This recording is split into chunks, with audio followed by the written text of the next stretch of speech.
জেনে নেই এই দিনে জন্ম নেওয়া কিছু কিংবদন্তি ও অসাধারণ মানুষের কথা।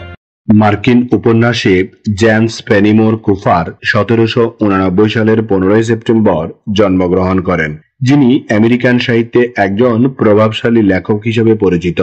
তার রচনাগুলো বিশেষ করে লেস্টেঞ্জার সিরিজে আমেরিকার প্রাকৃতিক পরিবেশ ও আদিবাসী জীবনচিত্রকে জীবন্তভাবে উপস্থাপন করেছে। বিশিষ্ট ভাষাবিদ ও ধ্বনিতাত্ত্বিক হেনরি সুইট 1845 সালের 15 সেপ্টেম্বর জন্মগ্রহণ করেন। ইংরেজি ভাষার উচ্চারণ, শব্দতত্ত্ব ও গ্রামার নিয়ে তার গবেষণা আধুনিক ভাষাতত্ত্বের ক্ষেত্রে গুরুত্বপূর্ণ ভূমিকা রেখেছে। বাংলা সাহিত্যের প্রখ্যাত কথাসাহিত্যিক শরৎচন্দ্র চট্টোপাধ্যায় 1876 সালের 15 সেপ্টেম্বর জন্মগ্রহণ করেন।